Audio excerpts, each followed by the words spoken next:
KMAN weather. Right now in Manhattan, 83 degrees with mostly sunny skies, wind out of the east from 12 to 20 miles an hour. Tonight, mostly cloudy, a low around 63. Heading into tomorrow, 40% chance of precipitation. Also, thunderstorms possible mainly in the afternoon with a high near 81. Winds could gust as high as 20. Tomorrow night, 50% chance of showers and thunderstorms. Then on Friday, another 50% chance of rain with mostly cloudy skies and a high near 81. The game is up next here on News Radio KMAN. The following is an exclusive presentation of News Radio KMAN, your home for K-State athletics. It's game time. This is The Game on News Radio KMAN.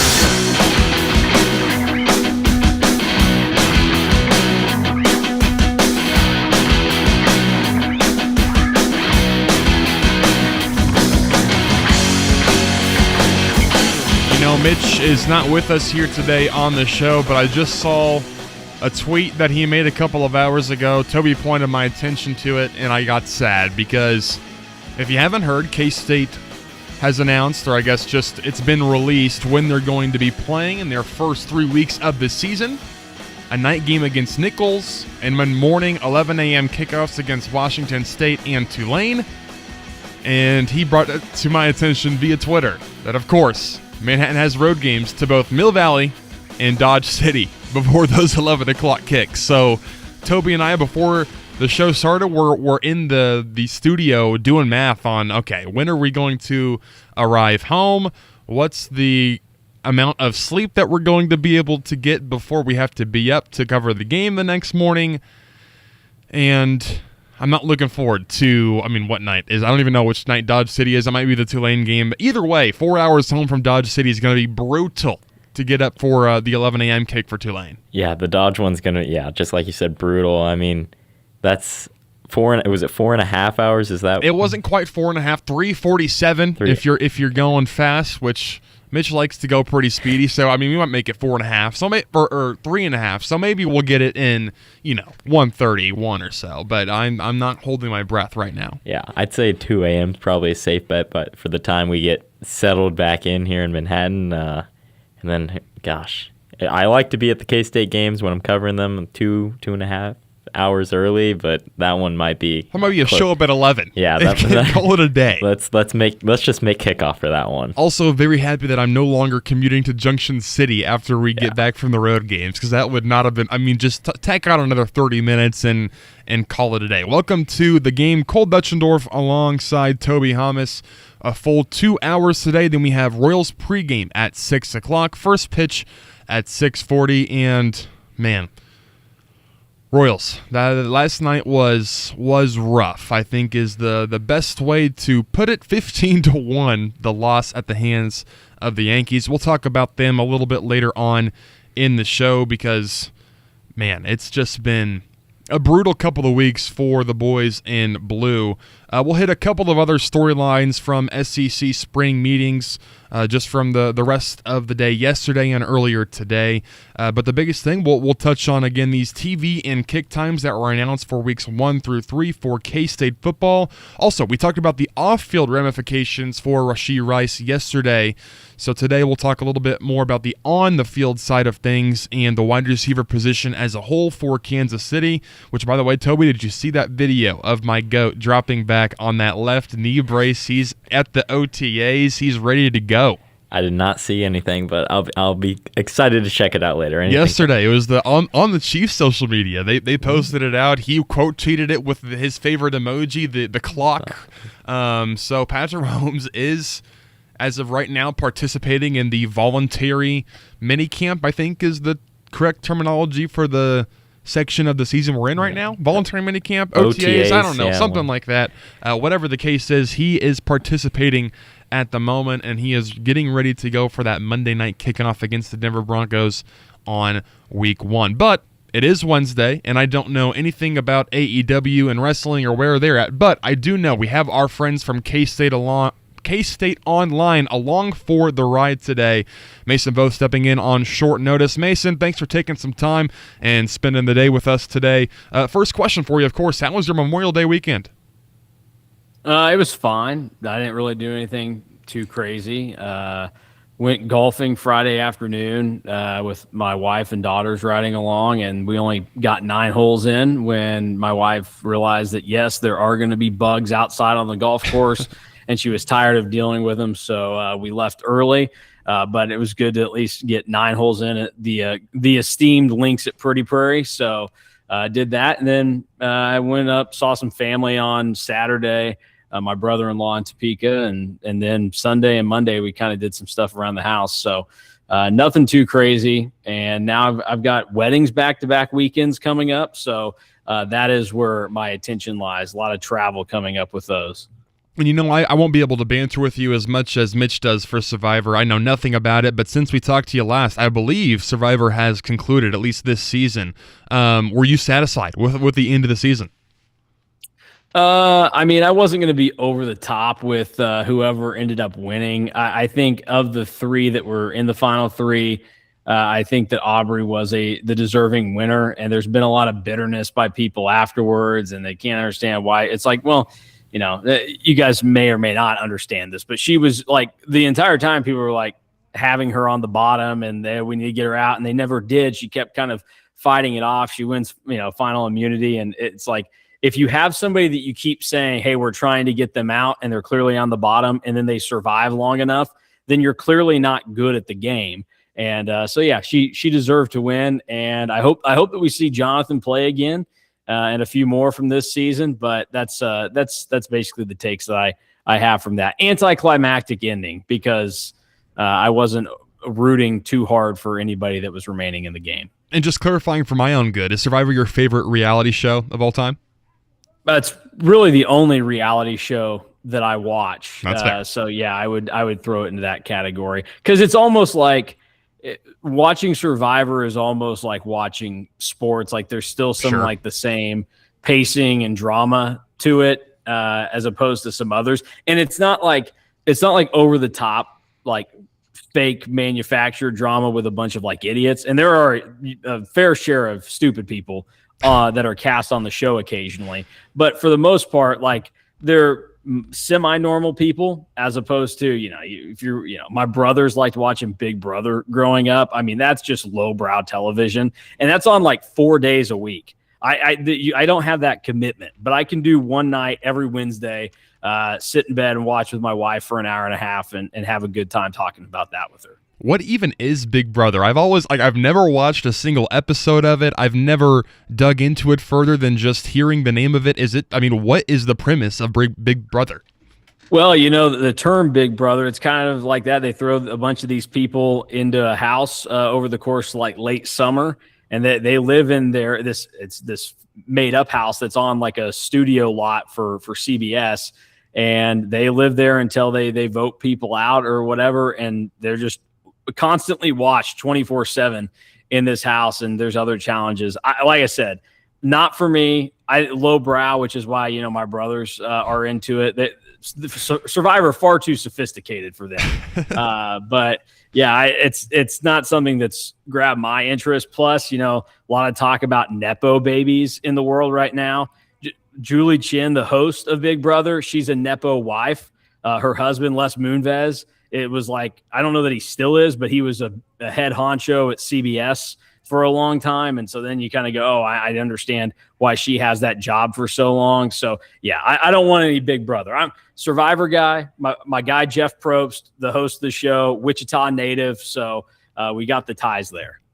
All right, now we'll turn our attention to stuff a little bit more K-State related. You went 2 for 3 in your predictions about the times and TV networks for the first 3 games of this season for the Cats. Are you happy with your accuracy? 66% is pretty solid.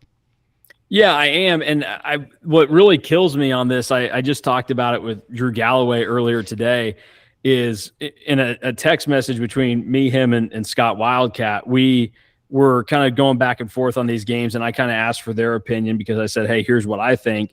And I did throw out there, and I said, I probably need to consider that TNT could be an option for some of these.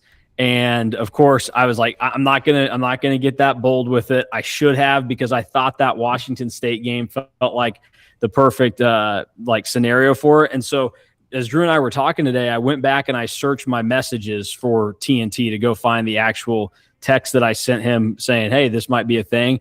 I found a text from exactly 5 months ago where I joked saying Washington State TNT 12:30. So that one's on there. The hard part about guessing TNT is last year. Do you guys remember they played those games at just random times? There was no rhyme or reason.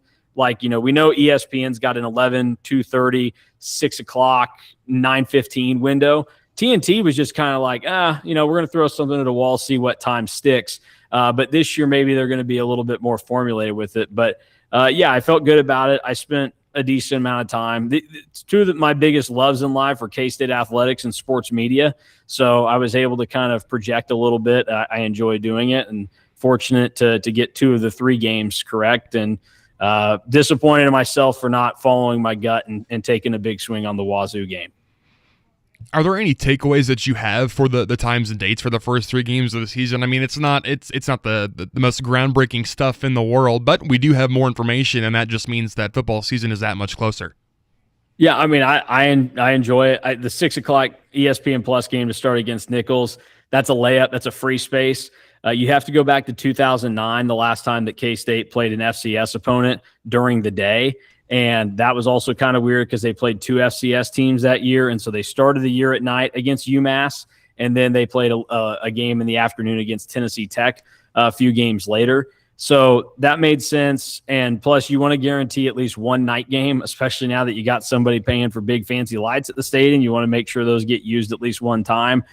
It'll give a lot of good buildup for that day, since it'll be the first game of Colin Klein's tenure at K-State. And then I like the 11 a.m. games for the rest of the non-conference when you're playing teams like Washington State and Tulane. Like, if you were getting a more marquee power conference opponent for one of those, maybe you say, hey, a night game would be fun for that. It'd feel like a big atmosphere. But selfishly, 11 a.m. makes it the easiest for me because you get to go watch your game, and then you have the rest of the day for all the other games. I know people, you and me, we're South Central Kansas guys, so it's not the quickest of drives for us up to Manhattan when we would travel growing up. So like that's the kind of thing that I think about is people 2+ hours away. Like I think 11 a.m. is kind of a nice time for them. It's an early morning, but you're getting home at an okay time.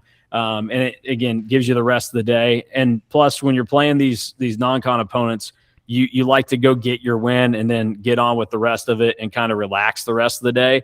So I'm really pleased with the 11 a.m. kicks. And fortunately, no 2:30s. 2:30 is the worst for everything, especially in September, because a bunch of people would just be baking out there in the sun for one of those games guaranteed against Washington State or Tulane. So I think this is probably the best outcome unless you're somebody that really still loves night games and treat those like the best experience. But I think K-State made out of this pretty well. And I also think in terms of what you're getting for TV partners in that game, the Tulane game on ESPN2, there aren't many good ones at 11 a.m. that day, and you're on a traditional place that people go to look for games, so you could get an okay amount of eyeballs for what ESPN2 can draw. And then the Washington State game, I think that's a great service for K-State fans to have, because on TNT, they treated the Big 12 like royalty last year, and there were rave reviews for what they did for their production value.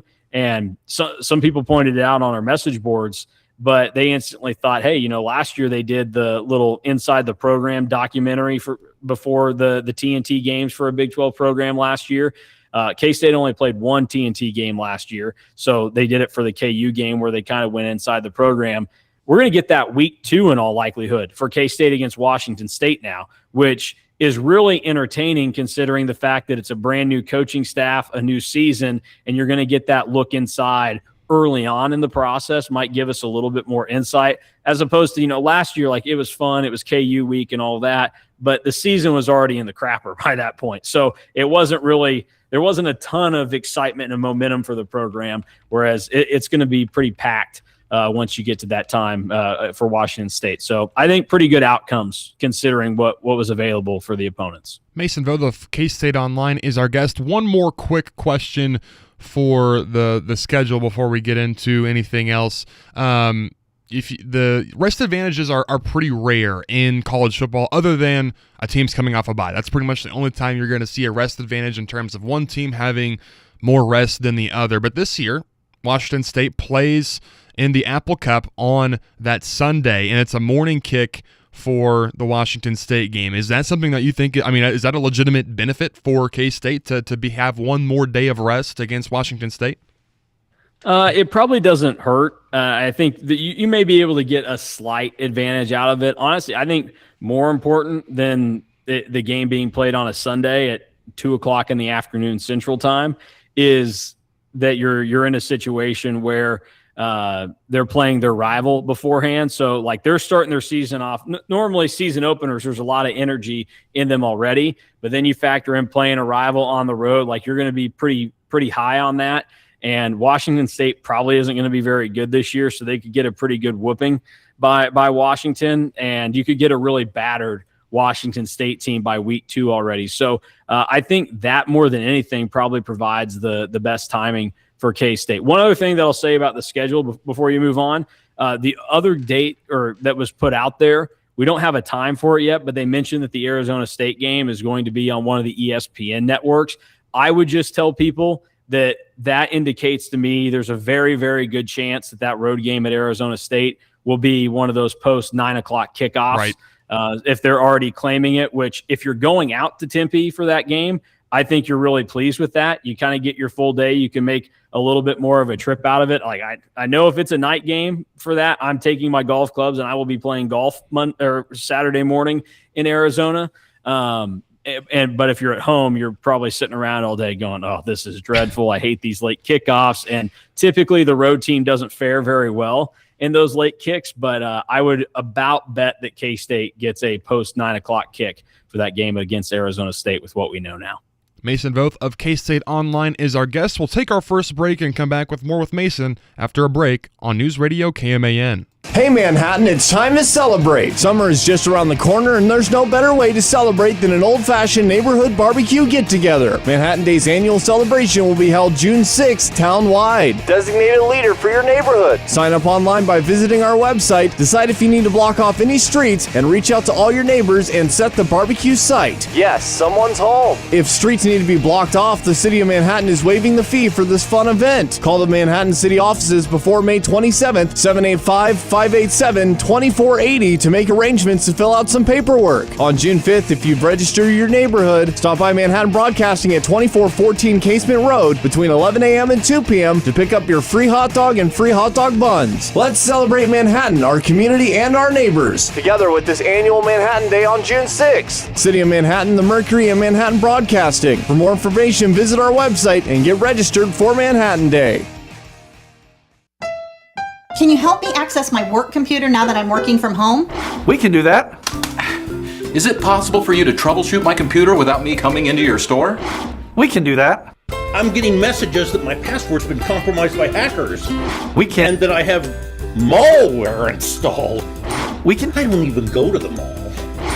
We can do all of that. Fox Business Systems business level support. We can do that. Call 776-1452 or stop by 531 Fort Riley Boulevard. WeBuildSolutions.com. K-State fans, are you ready for Wildcat football? The team at Valor Automotive is just as ready as you are. Avery Johnson will be at Valor Automotive in Junction City this Saturday. Stop by for a meet and greet starting at 11 a.m.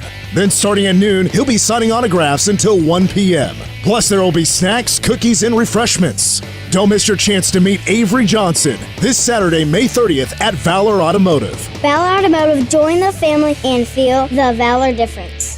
Manhattan Broadcasting is an equal opportunity employer. In order to widely publicize our job opportunities and outreach programs and organizations that regularly distribute information to job seekers or refers candidates to employers, please contact us about our employment contact list to receive the most current information about station vacancies. For more information or to be added to the list, please contact Manhattan Broadcasting Company at 785-776-1350. Visit us at 2414 Casement Road in Manhattan, Kansas, or email front desk at 1350KMAN.com.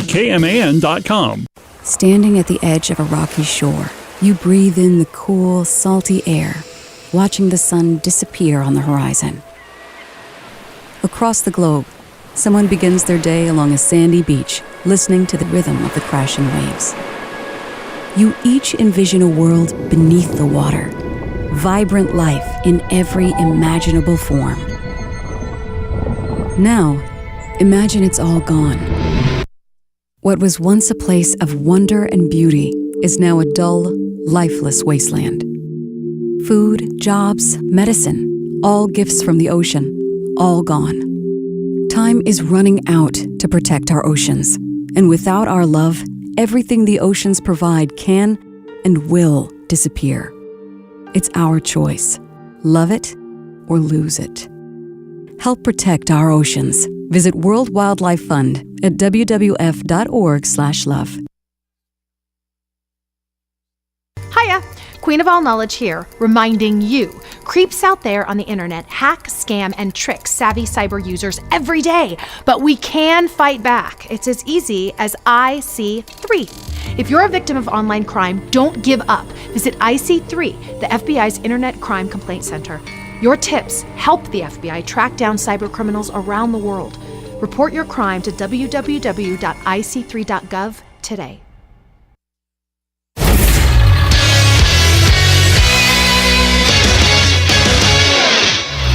I'm Cole Dutchendorf with the Game Sports Update brought to you by Bottle Cap Sports Bar. K-State Track and Field has begun competition today in Fayetteville, Arkansas at the NCAA West Preliminary. The Wildcats sent 27 qualifiers and 3 relay teams to the postseason. There's 48 competitors in each event, as well as 24 relay teams that will compete for a top 12 spot to advance to the NCAA Championship on June 10th through the 13th in Eugene, Oregon.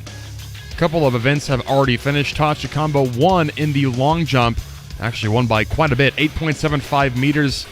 Bested Zaid Latif of Texas Tech by nearly 0.7 meters, 8.75. The next closest was 8.06. Elsewhere, Gary Moore placed 5th in the hammer throw, and in the 400-meter dash, Tavin Underwood placed 5th to advance to nationals in Oregon. Other sports news, Manhattan High's baseball season came to a close last night in Emporia as the Indians lost to Centennial League foe Washburn Rural in the first round of the 6A state tournament, 9-0. The Indians finished its season at 21-5. And 2 area schools will look to advance to the 4A Softball State Championship today, right now underway. First pitch a couple of seconds ago, Rock Creek and Fort Scott. Wamego is the following game after this one concludes.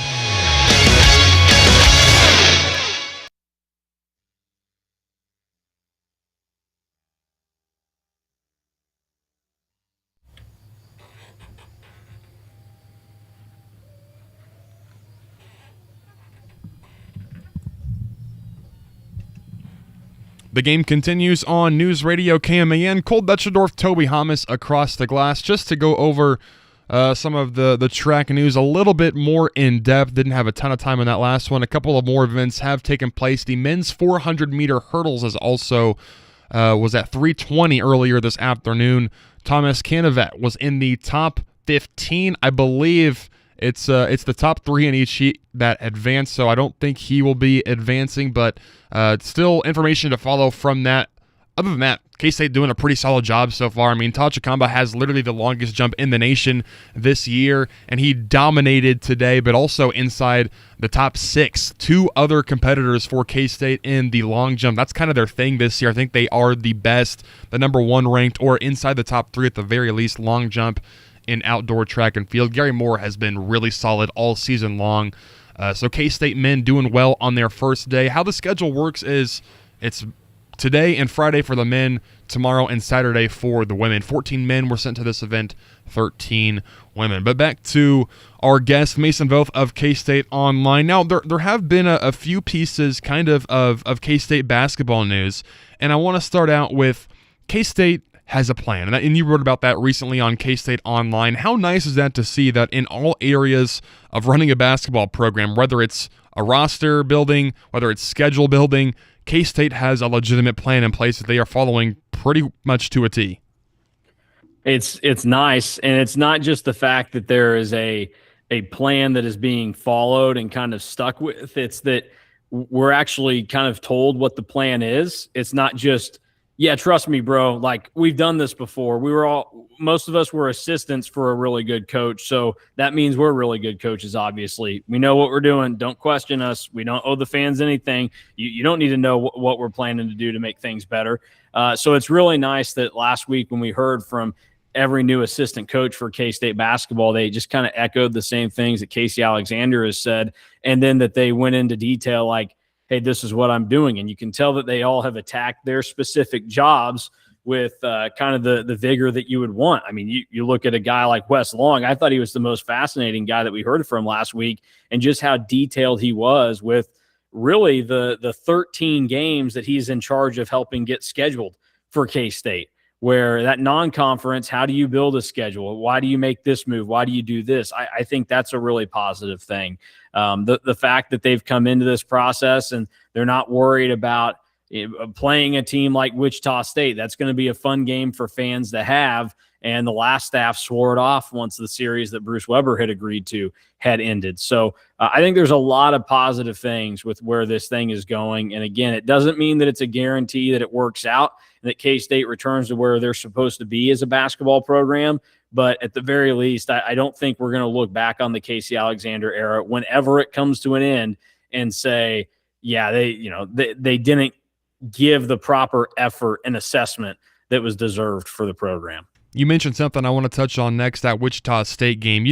Wichita State and K-State, not necessarily rivalries and like these two schools hate each other, but this is a really fun game to have back on the schedule, isn't it? For me, yeah. I mean, I mentioned earlier, South Central Kansas guys. Look, growing up where I did, a couple of Wichita State fans in there. Mm-hmm. And I mean, I was in middle school and high school when they went on their runs in the NCAA tournament. And that was just blood boiling to sit with them and have them act like, oh yeah, Wichita State's this great thing. It's like, congratulations, you made one little run. Now sit down and know your role. And so I was so pumped when that series got scheduled. And that first game at Intrust Bank Arena in Wichita was awesome. K-State winning it. Then they get the win in Bramlage. They win the game in Kansas City. And then I was also there and sick to my stomach watching Doug McDaniel and Coleman Hawkins crap the bed at Koch Arena and watch K-State get housed. The Buddy Rich game by Wichita State.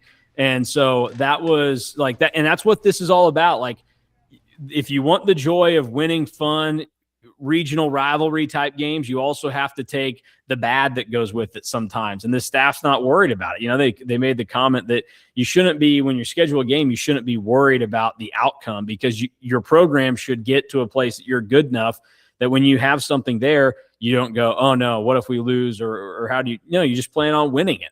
So I think it's really good. And to me, it signals that there's going to be more of this, because I looked at what Bruce Weber had scheduled when he was the head coach at K-State, and you think about, okay, they got Wichita State signed up for a 4-game series. They signed up for a 3-game series with Nebraska. They brought Gonzaga to Wichita and played them there, and they got a lot of really good games and opponents on the schedule. You look at what Jerome Tang and his staff did. The best game that you could say they did was sign up for the Creighton series last year. But outside of that, they got Cal, who is terrible. I mean, Jerome Tang basically admitted that first season. He used the quote of, that was a game we really wanted for a Cal program that was in shambles and was nowhere close to getting better.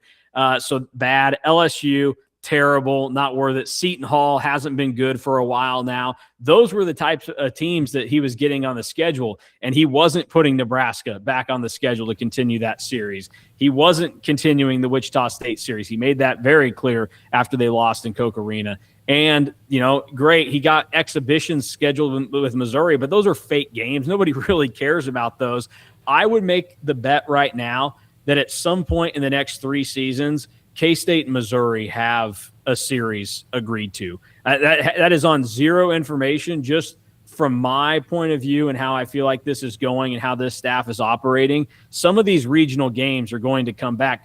Oklahoma could be back on the schedule, I could imagine, because I think they see the value in it, and those are programs that are nearby and always going to be pretty similar any given year to what K-State's going to be in a fair enough challenge. So I think that people are really going to like a lot of the steps that this staff takes. And I think everybody already knew that, but now we're starting to get more and more of those revealed, and it's reaffirming that thought.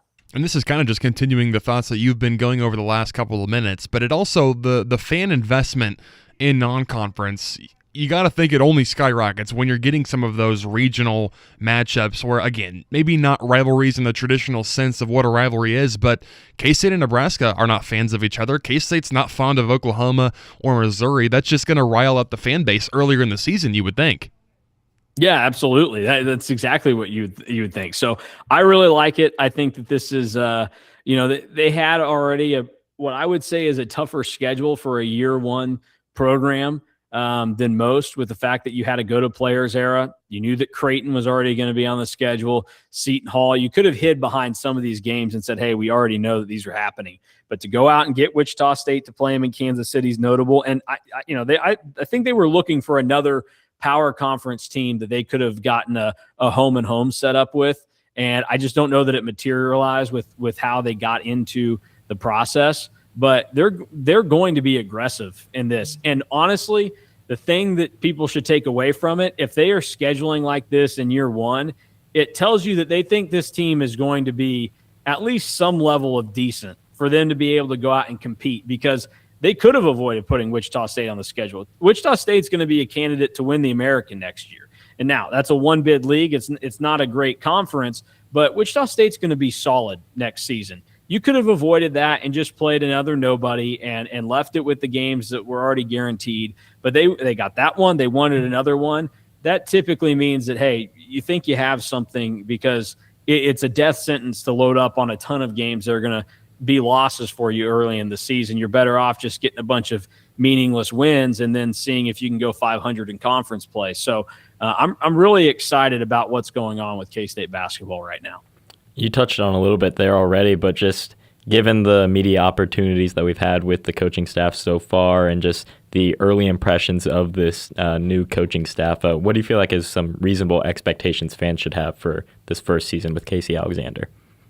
I think the hope would be is that this team is above 500 overall, and they're just competitive in most Big 12 games. That, like, I think about the last Bruce Weber team, or you could even the Tyler Perry season for Jerome Tang, where those teams didn't make the NCAA tournament, but there was never a point in the season where I shut them off and gave up on them. Like, I still looked forward to watching those teams play. And if you had said, hey, you get one more game to watch them, I would have signed up for that. The last 2 years, I was ready for the season to be done by the time we got to February. Like, it was exhausting. There was really no reason to cheer for the team, and they gave you no reason on the court for any of those games. And so I think if you can go into every one of these games, and when K-State is playing, TCU in the middle of February this year, and you still want to turn that game on a Tuesday night at 8:00, that's a positive sign for the program. And then, if you're doing that, you're going to give yourself a chance to make that expanded NCAA tournament field. So I don't think the expectation should be that they're an NCAA tournament team this year, but certainly you want to be able to go into the last 2 weeks of the regular season in Kansas City with if they do this, they could probably get into it. And that would be a really positive thing for the first year of this program, given the position that it was left in when Jerome Tang and his staff were booted out of town, rightfully. Mason Voth of K-State Online is our guest. Couple more questions for you, Mason, and we'll let you go. For going back to the football front, any recruiting news to be aware of?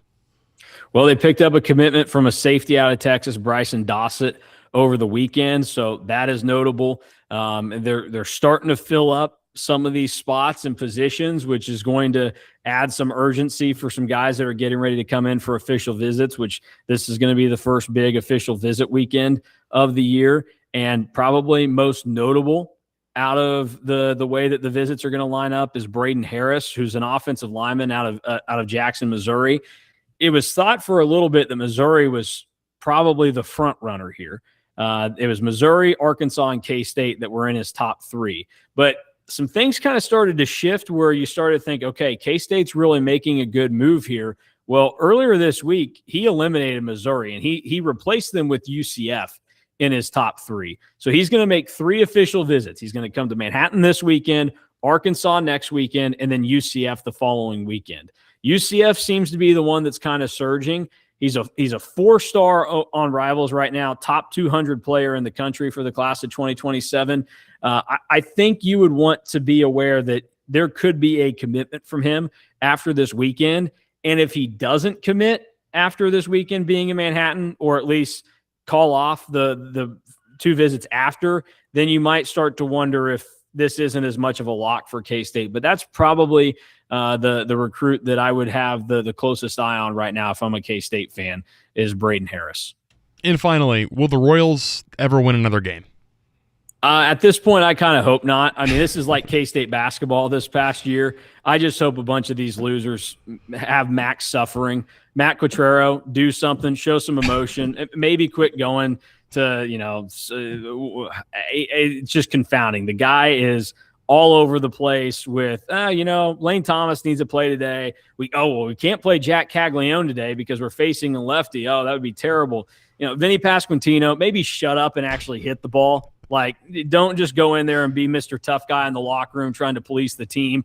If you haven't looked, that's not working out right now. So basically, if your name isn't Bobby Witt Jr. and you wear royal blue at Kauffman Stadium, you can get lost, and there's really no reason to pay attention to them until that happens. So, yeah, I'm pretty much over them. And as somebody now, like, I never thought I'd get to this point, but then you get older and you realize other priorities and stuff.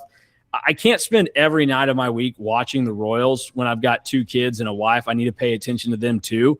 And so, by the time I can actually get to watching a game at 7:00 at night, if the Royals are losing in the first 3 innings, I'm not turning them on because I have better things to do with my time. So they need to give me a reason to watch them, which, if that sounds familiar, it's literally what I just said about K-State basketball this year.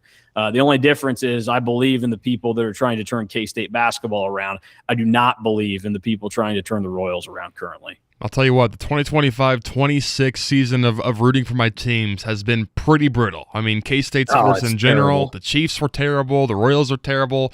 I'm due for some good luck. I mean, I know I had a couple of Super Bowls with the Chiefs and all, but we need this next year to Chiefs be better. Fans just long suffering. I feel so bad for you guys. Every Sunday, Chiefs win back-to-back Super Bowls, and every Sunday it's like, this is terrible. The team's off. It's like, you're going to win it all again.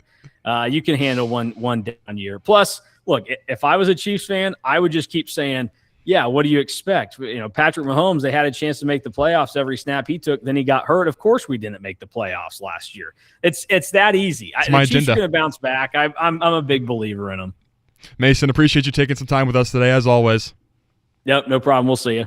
As Mason Voth of K-State Online, fantastic guest as of always. When we come back, we'll take our next break of the hour. When we come back, some more quick hits on the storylines from the rest of SEC spring meetings. It's one of the most important times of the year that's not an actual sporting event, I think you could say. I mean, given the amount of control that the SEC and the Big Ten have on the college football just as a whole. So we'll touch on a few more storylines, maybe some stuff that we didn't get to yesterday, and then we'll call it a day for hour 1. That's coming up next on The Game. Presented by Chick-fil-A and Community First National Bank. America 250. Happy birthday, America, where freedom is written, protected, and lived every day. The Constitution began with 3 powerful words. We the people. For the first time in modern history, a nation's government would derive its power from its citizens, not a monarchy. It created 3 branches of government, checks and balances, and a system designed to prevent tyranny. In 1788, the Constitution was ratified, officially forming the United States government. It was not perfect, but it was revolutionary, a living framework meant to grow with the nation. America 250, built on the voice, will, and participation of the people. Brought to you by Chick-fil-A, Community First National Bank, Faith Furniture, Rothwell Landscape. Visit Manhattan, the Museum of Art and Light, and Manhattan Broadcasting. Hey Manhattan, we're the folks who own Manhattan Ford, and yeah, we're new in town. So if we wave at you in traffic, we ain't flirting, we're just being polite. But listen, if you're looking for a good pre-owned car, truck, or SUV, we've got a whole lot of them, not to mention all the new rides in stock. Clean, reliable, and not one of them smells like old fast food and regret. And if your ride starts acting funny, squeaking, shaking, or that dash is lit up like a Christmas tree, our service department's ready for oil changes, tires, and repairs. Manhattan Ford on Highway 24. Come see us, we'll treat you right. You don't have to leave town to find the care your family needs. Ascension Via Christi offers more than you might expect. With nationally recognized maternity care, advanced robotic-assisted surgery, urgent care, and a 24/7 ER, there's a team ready to care for you, right here in Manhattan. Find care near you at ascension.org/ManhattanKS.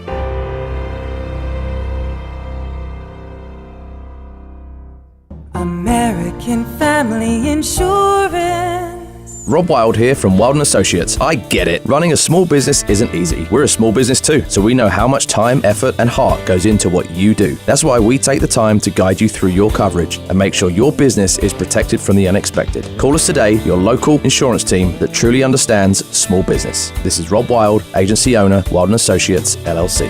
American Family Mutual Insurance Company, SI, and its operating companies, American Family Life Insurance Company, 6000 American Parkway, Madison, Wisconsin. James was diagnosed at 3 months old with neuroblastoma. We went from thinking we had a healthy 3-month-old little boy, all of a sudden he had this super serious cancer. It was heartbreaking. He had chemotherapy until he was just under a year old, and at that point he was in remission.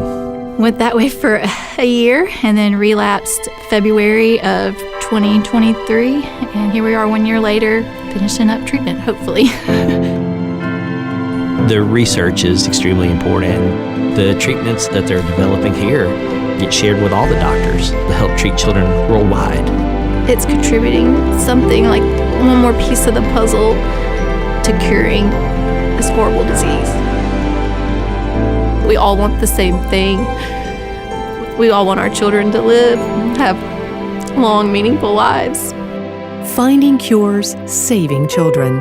Learn more at stjude.org. Hi, I'm Lana Clausen, a farmer in Setanta, Kansas.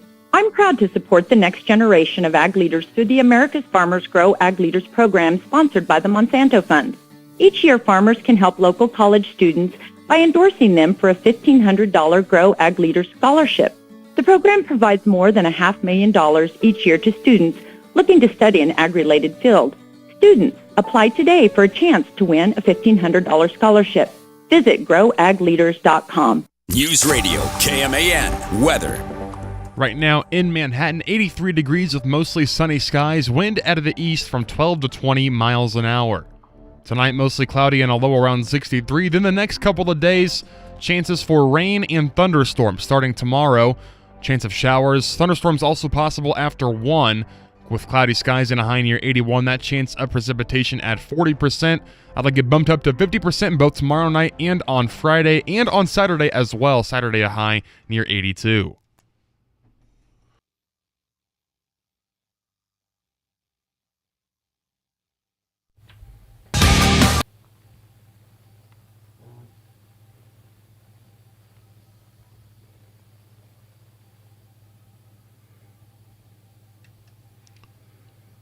Hour 1 of the game, Cole Dutchendorf, Toby Hamas across the glass, filling in for Mitch. Mitch should be back tomorrow after his trip to the Big Apple, from Little Apple to Big Apple.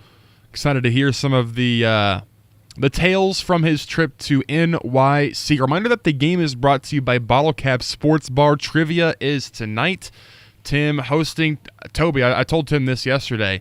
If you're going to trivia tonight, you're going to have to be holding down the fort by yourself because I got a baseball game to watch. So unless you want some one on everyone else trivia, we might have to just postpone for next week. I think I'll have to take a rain check. I did talk to Tim about that. Ran about. I'm like, I wonder if Cole needs another guy for his trivia next team. Next week will be week number 1 with the gang all there, and hopefully we will not come in last like the first time that we played trivia. So maybe we can get Mitch too, and then we'll dominate everyone. Well, the problem is Mitch and Lindsay have their own team. Oh, do they? Oh, so okay. I don't know what the bylines, what are the bylaws of of trivia at Bottle Caps is I don't know if we can combine forces because we would be under the 6-person limit. We would be at 6. So I don't know exactly how that works. If we can team up, if we can combine our team names. I don't know what their team name is. I don't know if you've heard. Ours is the Purebred Corgis. We just came up with it on the spot. I'm a big fan of Corgis, but we're currently in last place. So we got some work to do over the rest of the summer, but a long summer. A lot of trivia to play over the course of the summer.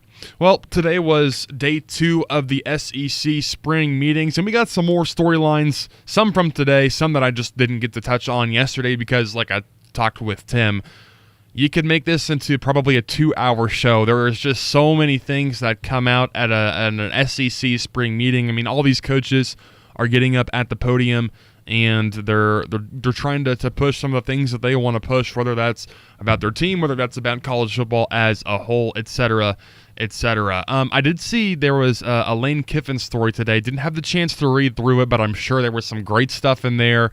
He did say that if he was still coaching Ole Miss, they would have been in the national championship, so still finding a way to generate some clicks. All I can say about that, I will be locked in to the couch for Ole Miss LSU. I'm pretty sure it's fairly early in the season as well. They got to make it a night game. I think it's in Baton Rouge, but it might be in Oxford. It would be more fun if it was in Oxford, of course, to see the kind of reception that Lane Kiffin gets. But I'm really excited to watch that game when it comes around this fall. Yeah, I mean, it doesn't get much better than even as a Big 12 guy. First and foremost, it doesn't get much better than a high-profile SEC game on a Saturday night. And especially with all the drama between those two schools over the last year, it's going to be cinema. According to On3, a majority of SEC ADs actually prefer more teams than Greg Sankey's 16-team CFP model. There have been kind of some conflicting reports or just conflicting messaging being put out by the SEC because Greg Sankey at his opening press conference on Monday wasn't like pounding the table for a 16-team playoff. Felt, I think, pretty comfortable with where they were at for the most part. But, you know, when they have talked about expansion, he is, at least everything that I've seen is, let's get it to 16 first, and then, you know, if you need to address something after that, then you can do that. Not to say that he's been an opponent. He even explicitly said, I'm not an opponent of 24 teams. He even said the dreaded 28 teams. Please, I mean, can it get any worse?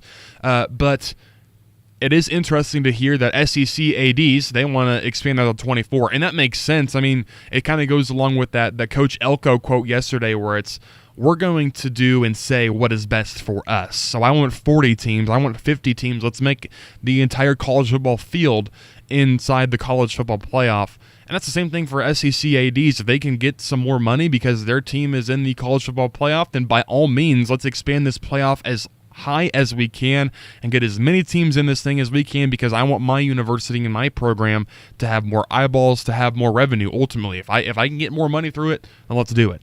I do respect Coach Elko's take. Maybe it's just because Colin Klein has spoke so highly of him and the things he's learned from him while he was at Texas A&M. But I do think he is being pretty straightforward, pretty honest there when he's just saying, hey, we're just going to say whatever's best for us. And, I mean, it's just the way it is. That's human nature, I guess. This wasn't necessarily a storyline, but just something that I noticed. This was something that Colin Klein may be able to relate to. This was from John Sumrall on coaching 2 teams at once when he was coaching still at Tulane, and he had taken the Florida job. He said, quote, I was doing 2 jobs for 3 weeks. Dumbest thing I've ever done. Stupid. Full disclosure, it was a bleep show, and you can fill in the blank there. But I cannot imagine the amount of hours slept. I'm going to guess were not very high for both Coach Klein and Coach Sumrall. And it is different for Sumrall, where he was the head coach of Tulane in Florida simultaneously. And because the calendar is just so jacked up, that trying to navigate through, okay, who are we keeping on this roster at Florida? Okay, now we have to do game prep for, I believe Tulane made the CFP. I think they were the group of 5 team that was in the field, so I cannot imagine having to juggle those two. I mean, same thing for Colin Klein to a certain extent as well, and maybe even more so for him because it's your first time setting up a program. This is the first time he's doing things in the offseason, whereas Sumrall at least has the experience at Tulane where, okay, I know a little bit more of how I want to do things. Coach Klein is figuring out things on the fly while also, oh yeah, by the way, you're having a game plan for what turned out to be the best defense probably outside of Indiana's in college football, at least down the stretch in Miami in that first round game. I think it's just a testament to both of those coaches, the kind of leaders they are, that they didn't want to bail on their former places. They knew they had to take the next step in their career, but they didn't want to leave their former places on a bad note. And I think obviously people should respect it. You can't do two jobs at once. They should respect that. But I mean, when it comes down to it, I think John Summerall at the time was just trying to have a gracious exit from Tulane because of all the great things that city and that program had done for him. Well, and he even said it explicitly as well. He said, if Florida wouldn't have let me coach Tulane for those last couple of weeks, I wouldn't have taken the job, and that went for any program. Like, that was a non-negotiable for Coach Summerall. I have to be at the helm of this team, so not to disrespect anyone else, but this is my team. This is what I've built here at Tulane. So that was a cool thing to see at the SEC spring meetings. And then the last thing, this one was from today. Seems like it might be possible that SEC head coaches were led to believe that if they agreed to move their regular season from 8 games to 9 games against SEC opponents, which will take place for the first year this fall, that there would be an expansion of the playoffs to 16 immediately. So interesting to see that maybe the coaches were misled a little bit, and now they're increasing the games from 8 to 9 like everyone else. I should throw in there, it's not a new thing. This has been happening for a very long time. But now there's also not going to be that expected increase to 4 more teams, which, I mean, how many teams does that actually impact? I don't think that many. I mean, it's like Texas last year probably would have been in, and Vanderbilt probably would have been in, but I think from year to year that could differ pretty heavily. So, but still, I think that is, I mean, not the greatest transparency maybe from Greg Sankey or college football or whatever that may be to the SEC coaches who are now going to have to play a 9-game SEC schedule. Rough. Yeah, I'm just cry me a river, SEC. If you're really that worried and worked up about your 9 conference games, I mean, get a grip. Yes, they're not going to get to play Old Dominion now in the middle of week 10 on the Citadel November afternoon. Like that, no longer going to be able to do that. They're going to have to play a real college football team. So yeah, I'm with you. Cry me a river on that. All right, still to come in hour number 2. TV and kick times announced for weeks 1 through 3 for K-State football, the on-field ramifications of Rashee Rice arrest/surgery, and man, Royals, just brutal last night. We'll touch on that all still to come in hour number 2 on The Game. Whether it's game day or a night out with great live music, Bottle Cap Sports Bar delivers the atmosphere you're looking for. It's Manhattan's go-to spot for catching every Wildcats or Chiefs game and enjoying live music that plays the songs you actually know. Come early for a good seat, great music, and cold drinks served up right. Stay in the loop. Check out their Facebook page for the full schedule of events. Bottle Caps, where the music's live, the game's always on, and the vibe is just right. Bottle Cap Sports Bar located on West Anderson across from Dairy Queen. K-State fans, are you ready for Wildcat football? The team at Valor Automotive is just as ready as you are. Avery Johnson will be at Valor Automotive in Junction City this Saturday. Stop by for a meet and greet starting at 11 a.m. Then starting at noon, he'll be signing autographs until 1 p.m. Plus, there will be snacks, cookies, and refreshments.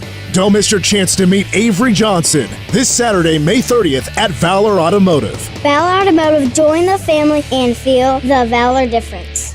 This is Jordy Nelson, retired All-Pro wide receiver and proud native of Leonardville, Kansas. Save the date, June 12th and 13th, for the 18th Annual Nelson Family Community Foundation Benefit and Auction, where we help out area residents in their time of need. The Nelson Family Community Foundation Benefit kicks off on Friday, June 12th, with a cornhole tournament and barbecue in the Leonardville City Park. And on Saturday, the driver ride, golf tournament, and auction with food trucks and a beer garden. So save the date, June 12th and 13th. For more information on how to be a part of the activities, visit visit our Nelson Family Community Foundation Facebook page. This is Vern Henricks, and I'd like to invite you to join Dave Lewis and me every Monday morning at our new time, 9 a.m. here on News Radio KMAN. For the GMCF Community Hour, we enjoy celebrating the time, talents, and treasures of our community leaders and nonprofits each week. We will share GMCF updates, learn from community nonprofits, and provide you with upcoming community charitable events. For more information, call us at 587-8995 or visit our website at mcfks.org.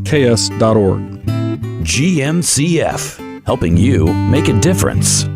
Stop. Look no further than Buck Roofing. For nearly 20 years, Buck has specialized in top quality roofing, installation, and repairs for residential and commercial properties. Call for a free, no obligation estimate. 785-230-9379. Hear that?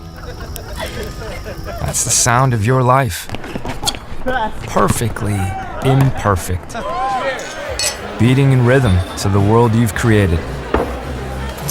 But every time you drive after drinking, the music gets drowned out.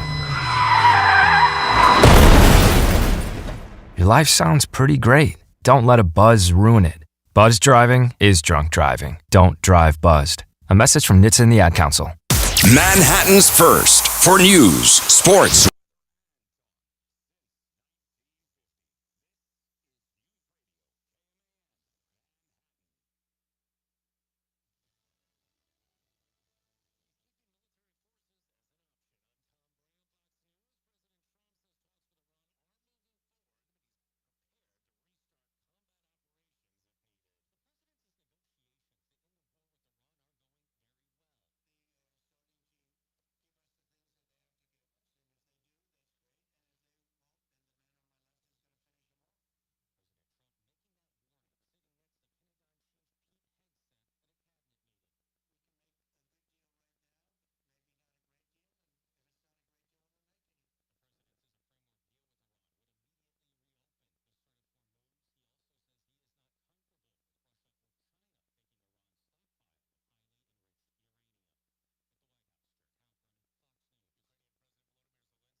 News Radio KMAN weather.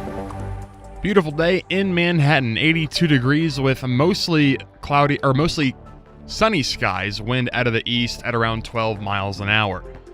And tonight, mostly cloudy and a low around 63, and we're setting up for what could be a rainy weekend and really a rainy week in MHK. Starting tomorrow, 40% chance of showers and a high near 81, 50% chance of rain on Friday, another 50% chance on Saturday, and a 30% chance on Sunday.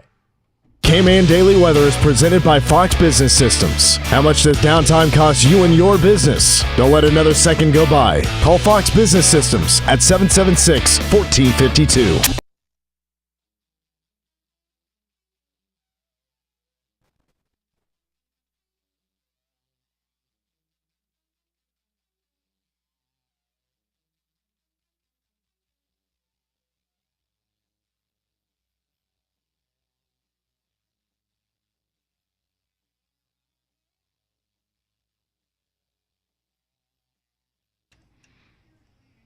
The game after work, a little bit after 5 o'clock, here on News Radio KMAN.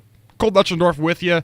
Toby Helmus across the glass. And Toby, you joined us on the show yesterday for a preview of Manhattan State baseball, which, by the way, Manhattan did lose that one 9-0. What went wrong for the Indians yesterday? Well, they fell behind early, 6-0 in the second inning. Their ace had only given up 3 runs, was the most he'd given up in a game all year, and then Washburn Rule just jumped down for 6. A couple walks and soft singles, but then they really started pounding on with the doubles, triples. They ended up clearing the bases after loading them, and after that point, after Manhattan fell down 6-0, just couldn't really get anything going, and just how it's a win-or-go-home situation. That's how baseball works, man. Yeah. Baseball is so fickle. It's so easy. One thing goes wrong, one bad pitch, one error in the field, and things can just unravel. And, not all, you see upsets all the time in state baseball where the lower seeded team is going to, it's just the most erratic sport from game to game. You truly never fully know what's going to happen going into a game. Yeah, undefeated Derby, the 1 seed on the softball side of things, came in undefeated. They were matched up with the 8 seed Campus, who just kind of snuck in, was playing with house money in state, and they gave Derby their first loss of the year, sent them home. It happens in state sometimes. Baseball and softball, man, anything can happen in any given day. Well, also when we talked to you, you mentioned favorite barbecue food, burnt ends. I feel like we've asked this on the show before. What's your go-to KC spot? Well, full transparency, as a Kansas City guy, I don't know the right way to say this. I'm not a huge barbecue guy. It's kind of criminal. Sure. It's kind of criminal as a Kansas City native to not be a huge barbecue guy. So I don't feel like I'd be doing a disservice to the great barbecue places of Kansas City by saying I have a spot. Family just never really went after barbecue spots like crazy, and just yeah. Now, have you ever publicly said this, like in Kansas City, like I'm not a big barbecue guy, to a fellow Kansas City native? No. Like we had the Zoom press conference with one of the Kansas State assistant coaches on Casey Alexander's staff, and he's a Kansas City native, and he was talking to some of the people who are Kansas City natives, and he was just talking about the prestige of Kansas City barbecue. I just kept my mouth shut because I didn't want to get embarrassed by not being a true Kansas Cityan when it comes to barbecue. Is there like a go-to? What was your family's go-to restaurant? Like if you're going out in Kansas City, where was the place? For pizza, it would be Minsky's. Okay. Barley's Brew House was a big bar and grill kind of spot for us. Red Door Grill is now kind of a spot. Dude, you literally just named 2 places. So I went to Kansas City to watch baseball on Monday. Ate lunch at Minsky's. Ate dinner at Redwood. So there's 2 of the places that I went to in Overland Park. I bring this up because I talked to Tim about this yesterday. Had a Joe's barbecue pizza from Minsky's, like a combination, one of the best things that I've ever had in my entire life. It was just fantastic, and I'll be going to Minsky's very soon because I need to replicate that meal that I had the other day. I like Minsky's. That's a lot of people. A lot of people have mixed opinions about Minsky's. Really? I think it's good. A lot of people think it's overrated, though. I crushed that pizza, and I could crush another one right now. It was fantastic. Well, getting a little bit more back on track. And still to come here in hour number 2, we'll go over some of the on-the-field Rashee Rice ramifications of his arrest and also surgery, which is, again, just one of the craziest stories in the NFL you will ever hear. We'll talk a little bit about what the wide receiver room looks like right now, and that it's a little scary to kind of look at what they would be without Rashee Rice, because say what you want about him off the field, and there's plenty to say. When he's healthy and when he's on the field, is still by far and away the best option that the Chiefs currently have in that wide receiver room. So there's a lot to talk about in that department. We'll also quickly touch on how sad the Royals are, and last night was definitely the low point of the season, I think it's fair to say, as they lost 15-1 to the Yankees. It's like their 13th or 14th straight loss to New York. Just a brutal couple of days for the Royals in what has been a brutal season so far, and we're only like a third of the way through it. We'll wrap up, as always, with Ask Us Anything. But first things first, the K-State news of the day. We received the TV and kick times for weeks 1 through 3, and as Mason mentioned, you can make a pretty educated guess as to what week 4 is going to be as well, as that when they face Arizona State, it's going to be on ESPN. They have claimed that game. There's no time given. But as Mason said earlier in hour number 1, that's most likely going to be a Big 12 after dark, Colorado, BYU type game that we've seen as K-State fans over the last couple of years, where it's going to be a 9:30 kickoff between K-State and Arizona State. But that is not technically confirmed just yet. But the first 3 games, we'll go through them in order, one at a time, starting with Nichols. As Mason also said, we're going to continue this trend of FCS teams being night games on the first week of the season for K-State. 6 p.m. against Nichols on ESPN+. Just a couple of notes for this one, and this goes for the time and for Nichols just as a university as well. Just kind of a fun parallel that we've mentioned before. Reminder that Chris Kleinman's first game with K-State at the helm was also against Nichols. The game also kicked off at 6 o'clock. This is the second meeting between the two squads, and also, most importantly for this season, the first look at Colin Klein back in the bill with the headset on, and the ushering in of the Colin Klein era for K-State football. First night game with the new lights would be my main headline, my storyline for this game. They need to deliver. You got to have some sort of something up your sleeve with a good song. It can't be trash. I don't think it can be Sandstorm. I think you need to be very selective in whatever you do. It just has to be really good. You're building up this anticipation. You have to deliver on the anticipation. And then you don't want to derail the anticipation by a poor performance on the field. We saw K-State last year against North Dakota, and that FCS matchup last year. Barely squeaking by North Dakota, and just a miserable game in all facets. As fans, I'm sure no one really enjoyed. Even I'm sure North Dakota fans. That was just a stinky performance on both sides of the ball from both teams. It felt like. I'll say this: I watched a lot of the K-State games in the crowd as a fan last year, and we did talk. My wife and I talked to a really nice North Dakota fan who had driven up. He had watched basically every single North Dakota game in the last however many years. They've been watching North Dakota games for like 40 years. So we were talking with each other all game long. Never really trash talking, because I mean, how could I as a K-State fan sit there and be like, yeah, North Dakota sucks, as we're watching K-State go down in the fourth quarter against North Dakota, need a 3-and-out to even have a chance to win the game. Because reminder, North Dakota, all they had to do was get one first down, and they were going to win that game. But K-State's defense rose to the occasion at the right moment, got the stop, and then the Joe Jackson leaking out in the flats for what ended up being the game-winning touchdown. Last year, K-State went 1-1 on ESPN+. You mentioned that North Dakota game, and also Baylor was on ESPN+ as well. So not the most fun games to watch, I would say, those two games on ESPN+ last year, mainly because that North Dakota game should not have been what it was, and that Baylor game was just sad and kind of, I mean, it wasn't the beginning of the end, because at that point they were already 2-3, I believe, at that point in the season, but it was just like kind of the first real dagger to the heart, because if you win that game, you're still kind of sitting relatively pretty, especially because they went on a bit of a run after that UCF win.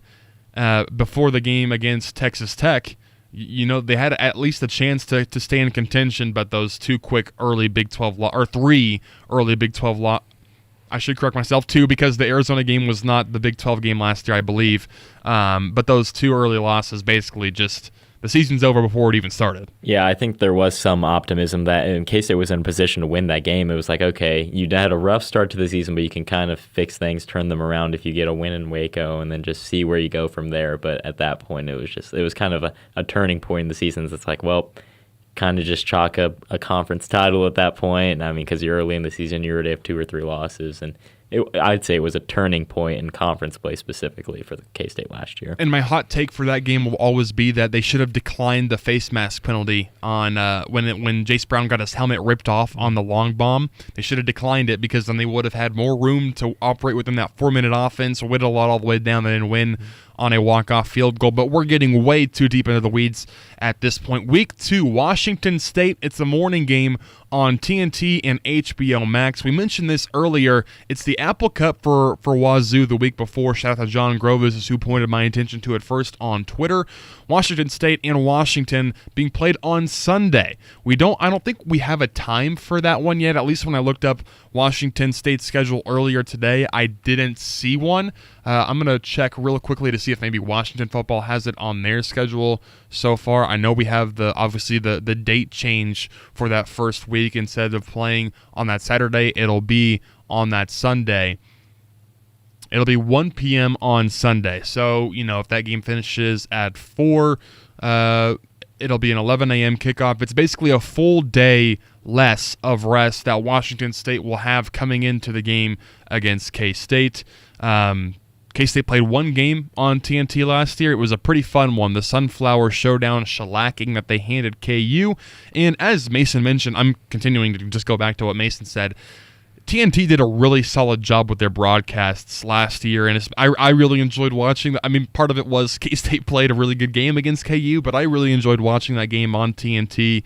I thought the production was there even through the rain that they had in that game in Lawrence. So really excited for that one. That should be a fun one earlier in the year. Yeah, I mean, looking back on last season and looking for fun games in any sense of the way is slim pickings. So, I mean, TNT, that they did a great job. Obviously, I was in Lawrence at the game covering it, so I didn't have the chance to really hone in on everything TNT was able to provide fans. But, you know, the reviews, everyone raved about what TNT did and offered as a production crew, and I'm excited to see them back early in the schedule. Maybe K-State will get more than one game this year with TNT. By the way, I do believe that K-State and Washington State have never played a football game against each other. So this will be the first game in series history. Should be a really fun one early in the season to, you know, it should be a team better than Nichols, but not great. So you can see a little bit more of what this K-State team is going to be able to do early in the season. It reminds me a little bit of when K-State played Stanford. It was the year Skylar Thompson wore 7. That's how I remember it. They went down to AT&T. Is that 2021? Is that right? I want to say yeah. I think. Yeah, it might have been because I think it was a year removed from COVID, so that sounds right. But they went down to Jerry World in Dallas and played Stanford there, and that was a good quality matchup. It was like you were excited that it was like a decent opponent, but you weren't really worried about getting your butt kicked or anything by Stanford. And then week 3, Tulane, 11 a.m. on ESPN2. Tulane's first 2 games of the season will be at Duke and at home against South Alabama. K-State will try to even the all-time series at 2-2 because the first time they played was in the 80s. Don't have to get into that. They were not a good football team in the 80s. And then obviously the abomination that was 2022, one of the most miserable games in recent memory, because of the outcome, 17-10, low scoring, terrible game to watch, but also, if memory serves, it was hot that day, like blistering on that September afternoon. So just a brutal all-around game. Luckily, the week after that was the Oklahoma game where K-State went down. Adrian Martinez had his Adrian Martinez game, and that would eventually spur a Big 12 championship for the Cats. Yeah, it's hard to believe that season had such a miserable game. That was my freshman year, and I remember being the very front of the student section, and we were out waiting in the sun because we got there early enough to be front row, and then the sun was just beating down on us the entire time. That was probably my least favorite game that I ever went to as a K-State football fan. Well, the week before that was K-State Missouri when it rained the whole game, where it was just buckets and buckets of rain. There might have been a rain delay at one point in that game. I think there was some lightning and some thunder in the area. So you're talking about 2 terrible weeks of weather back-to-back for completely different reasons. One, because you got people passing out in the crowd because of heat stroke, and the other because you're just drenched. You're wearing a trash sack over your head to be able to watch this game. Yeah, I couldn't get it right. I did not bring a poncho for the Missouri game, and so I got soaked that game. And the next game, I was wearing like a darker K-State shirt. It just was not the move, and both times just struck out on the fan experience, but ended in a Big 12 championship and back in Jerry World. So, I believe I was in the studio for Wildcat 91.9 for both of those games. So it was the second and third, and I think it was there for all 3 first games of the season. So my first 3 experiences as a K-State student was watching an FCS game in a studio, watching my friends get rained on and beating Missouri really badly in a studio, and then avoiding the heat of the Tulane game and also avoiding just a terrible football game in the studio. Much rather would have preferred being out there, but those are the first 3 games of the season. Again, one more time for you. Nichols at 6 on ESPN in Week 1. Washington State at 11 a.m. on TNT, and Tulane also at 11 a.m. on ESPN2. I wonder, going back to kind of the lights side of this thing, how many more night games over the course of the season, specifically at home, will K-State have? And you're looking at the schedule. I went over it. There are a couple of candidates. Houston, for sure, could potentially be a night game. You would think the Cougars, based on how they're projected, based on how they did last year, they could have a very solid season. KU, kind of regardless of how they're doing, that could certainly be a night game. I doubt Oklahoma State would be at home. It feels like whenever K-State plays Oklahoma State, it's always a morning or an afternoon kick. The night game on a Friday, yes, that does kind of throw that off. But for the most part, it feels like whenever it's K-State and the Cowboys, it's pretty much always a morning or afternoon kick. And then Arizona, that one could be a night game. Arizona will probably be decent this year for, I believe, just the second time K-State has played Arizona in an actual Big 12 game since the last 2 contests were the Pac-12. Actually, I think it's the first time, because both of those, the home and away, would have been both as the technically non-conference games, even though it was, again, against a fellow Big 12 opponent. Kind of weird how that worked out. Yeah, I think you nailed it, though. It will be the first true conference matchup between K-State and Arizona, given the fact that it was scheduled before. The last 2 previous matchups were scheduled before Arizona joined the Big 12, but I forget where I was going after that. Talking about night games, potential. Yeah. I think Houston almost for sure will be. I think K-State will probably push for that. And then I honestly think that only one of the last 3 home games will be a night game. I think KU certainly could be. I don't think Arizona. I guess Arizona would be a candidate as well because they are a Mountain Time Zone team. So it definitely won't be an 11 a.m. kick. You wouldn't think for that, but it could be 2:30 or an evening game. We'll just have to see how it all plays out. Yeah, and K-State had a run. Not this last year, because with the flexing and how they schedule things out as the season got worse and worse for K-State. The previous 2 years, it felt like K-State just was getting constant night games. So I wouldn't be surprised if this is another year where we see just less night games for K-State given the season they're coming off of. The Big 12 might try to push people like Texas Tech to the night spots, but we'll see how it plays out this year. So one more time, just very quickly, if you didn't catch it, and then we'll head to our first break. Week 1, Nichols at 6 p.m. on ESPN+. Washington State, Week 2, 11 a.m. on TNT. Tulane, Week 3, 11 a.m. on ESPN2. Reminder that K-State, Arizona State will be on ESPN in Week 4. Just don't have a time slot for that one. You would predict it's going to be a late one, formerly Pac-12, now Big 12 after dark, but we are still awaiting official time for that K-State Arizona State game. All right, when we come back, it's the on-the-field Rashee Rice ramifications, because there are off-the-field and on-the-field problems that arise from his arrest and also surgery. We'll talk about that when we come back on The Game. Manhattan Broadcasting is keeping it local. Dollars spent locally today help build a better community for tomorrow. D&I Plumbing, Heating, and Air will provide honest and quality service when you need it most. From a leaky faucet to replacing your water heater. Trust the experts at D&I Plumbing, Heating, and Air, your York and other makes and models local dealer. Call 537-7138 today. You worked hard for that diploma. Now it's time to frame it and some of your favorite memories. Stop by Candlewood Frame Shop May 26th through May 30th. Frames will be buy one, get the second one half off. Candlewood Frame Shop, let them turn your stories into a masterpiece. For a once-in-a-lifetime experience, engagement ring shopping simply can't be duplicated on a computer screen. At Fifely Jewelers, you'll be pleasantly surprised by our pricing compared to buying online, and we offer financing. Plus, you'll have peace of mind by shopping locally with Fifely Jewelers. Manhattan Broadcasting is keeping it local. Find more great local businesses plus special deals and offers when you keep it local on our website. This Sunday, May 31st, USOP presents the Free Fuel Hat Hunt to celebrate National Free Gasoline Day. One lucky customer who finds the USOP employee wearing the free fuel hat at each of our 39 USOP locations will win up to 20 gallons of fuel on us. Also, don't forget to become a USOP Rewards member by downloading and registering in the USOP app. Your points stack up like cash, and you can redeem them for snacks, drinks, and fuel savings. Stop by on May 31st. Look for the Free Fuel Hat USOP member, and you can drive away with a full tank. All for free. Good luck. You love your land, and you have plans for it. During Kubota Orange Days, you'll love the great deals on Kubota's versatile, reliable lineup, helping you turn dream projects into reality. Visit your Kubota dealer for the best deals of the year. Now through June 30th, 0% financing available, or save up to $2,500 off select compact tractors. Sale ends soon. Stop by Can-Equip in Wamego or go to canequipkubota.com.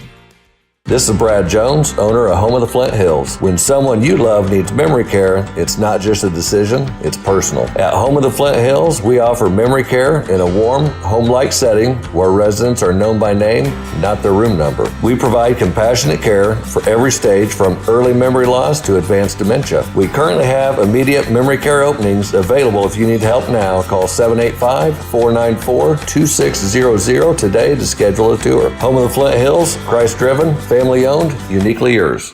You said you'd never buy your kid candy from the checkout aisle. Or forget extra diapers. And never give in to a meltdown.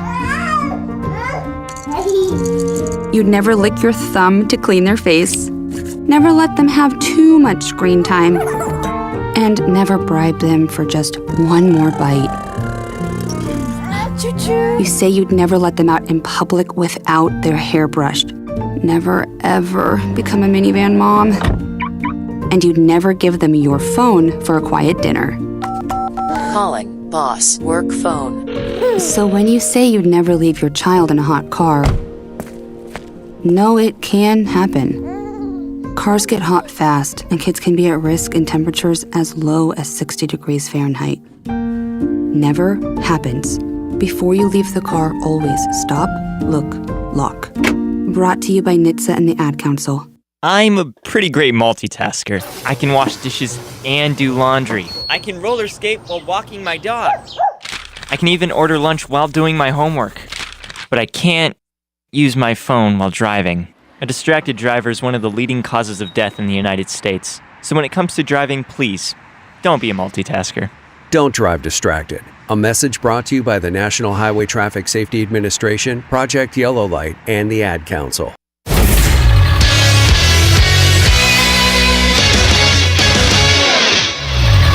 I'm Cole Dutchendorf with the Game Sports Update brought to you by Bottle Cap Sports Bar. K-State Track and Field starts up competition today in Fayetteville, Arkansas at the NCAA West Preliminary. Wildcats sent 27 qualifiers and 3 relay teams to the postseason. 48 competitors in each event, as well as 24 relay teams, will compete for a top 12 spot to advance to the NCAA Championship, which runs in Oregon from June 10th through the 13th. A couple of results from earlier today. Tasha Combo won the event in the long jump in the first round, and actually, if the current measurement stands, it would be a collegiate record at 8.75 meters, so we'll see if that is an official measurement later on this afternoon. In the men's hammer throw, Gary Moore is going to qualify to advance to Eugene top 5. He threw at 67.22 meters. That was 5th in his heat. Elsewhere, a couple of results. Thomas Canavet is just on the brink of potentially advancing to Eugene in the men's 400-meter hurdles. Area sports, Manhattan High baseball season came to a close last night. They lost in the first round of the 6A state tournament 9-0. And right now, Rock Creek softball in the semifinal down 3-0 against Fort Scott. The spot in the 4A championship on the line.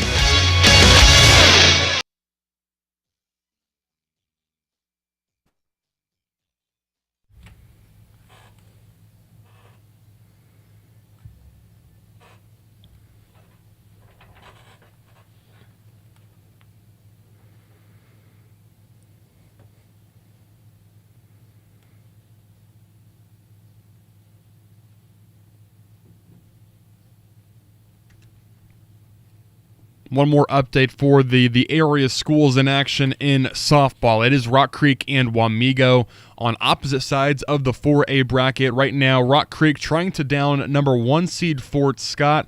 They are in the bottom of the 5th. Rock Creek still with no runs scored. Fort Scott at 3, the 1 seed in 4A. And then Wamego later on today taking on Andale. That's a 7 versus 6 in the 4A semifinal as both teams had their own individual upsets. As we were talking earlier, baseball and softball, some fickle sports where anything can happen, and those two teams will be battling it out in Lawrence after the conclusion of this first game. Wamego, Rock Creek currently down 3-0 against Fort Scott in the bottom of the 5th inning. Welcome back to the game. Cole Betchendorf with you, Toby Hamas as well. And now we move to our Chiefs talk, but for today it's not as fun as it usually is because you're talking about bad news, things that are not good, and that is Rashee Rice is currently, right now, right this instant, is sitting in jail, also with a bum knee. He got knee surgery. Again, if you weren't around last week, the timeline was, it was announced he had violated his probation for THC being found on his blood test, went to jail for 30 days to fulfill the requirement for the charges stemming from his April of 2024 arrest when he received, I believe, 7 felony charges for plenty of charges for driving the rental car in traffic at high rates of speed and causing a multi-car crash.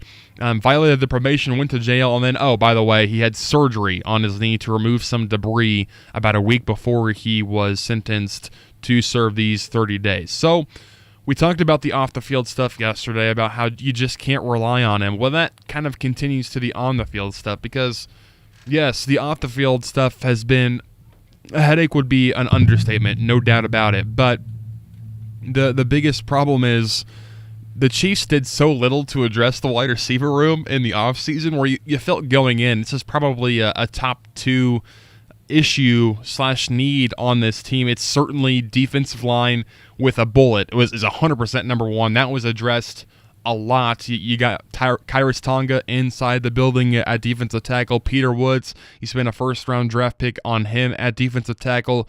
You pick up R. Mason Thomas. I still think you're going to see a move made. I'm really hoping that Cameron Jordan will be a Chief by August of this year.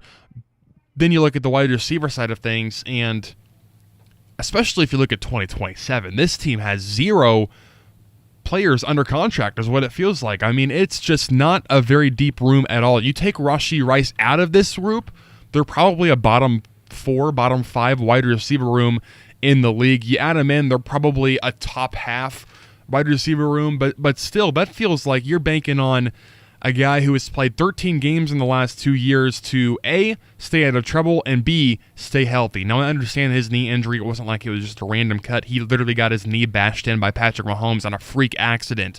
But you look at the surgery that he just underwent. If you can't rely on Rashee being on the field for one reason or another, what is the solution? This is not something that you can address with, scheme. Our players are not good at this position outside of, you are needing Xavier Worthy to take a third-year leap. You're banking on the fact that he's going to progress, that Eric Bieniemy is going to teach him what a sideline is, that he's not going to be as injured as he was last year. You're banking on Tyquan Thornton taking even a step up from what we saw last year, and also just the Chiefs relying on him more because when he was relied upon last year, he was really, really good in his role. There isn't a lot after that. It's Jalen Royals, who didn't play hardly at all last year, even in meaningless football at the end of the season. It's Cyrus Allen. Those are 4th and 5th round picks that you're like, all right, we need these guys now to be legitimate pieces in this office. You go any further down the depth chart, Nico Remigio, I guess, like Jason Brownlee. What if Rashee Rice goes down? If Xavier Worthy gets banged up, if anyone goes down, what in the world are they going to do? You almost feel it's necessary that they pick someone else up in free agency. Yeah, the solution is to trade for prime Tyreek Hill and prime Travis Kelce, prime Sammy Watkins, get that whole crew back together. I kid, but it does feel like they kind of were banking on Rashee Rice being able to play this year by not attacking wide receiver heavily in the draft. I'm not saying they shouldn't have gone defense as much as they did early in this year's draft because I think they came away with a good haul, but by not going with a top-tier receiver or one of the mid-round steals, I guess you could say, at wide receiver, the Chiefs were really banking on Rashee Rice making an impact this year. And if that's not going to be the case, then you are in trouble with that receiver room because, like you mentioned, Xavier Worthy hasn't really proven that he can be a number one receiver in the NFL. Jalen Royals, I mean, we trust Tyquan Thornton in his role, but what is his role? Can he exceed that role and become like a hedge wide receiver 2 for the Chiefs? It doesn't feel like there's a lot of answers, especially when your best receiving threat of the last 10 years, Travis Kelce, is getting 37. Old. Yeah. And they're like, hey, Travis, can you play a few more snaps a game? Hey, can you run a few more routes? Yeah. You don't think we should give the 37-year-old maybe a little bit of a break?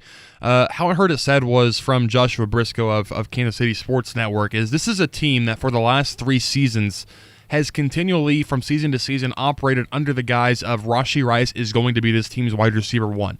And all 3 of those seasons, all 3 of those decisions have been made after the crash in April of 2024. They've still put their trust in him to be available and, when available, to be really, really good. And he's shown flashes. 2024, the beginning of that season, he was on historic pace. There was, that Sunday night game against Atlanta, the Bengals game early in that season, there were signs there.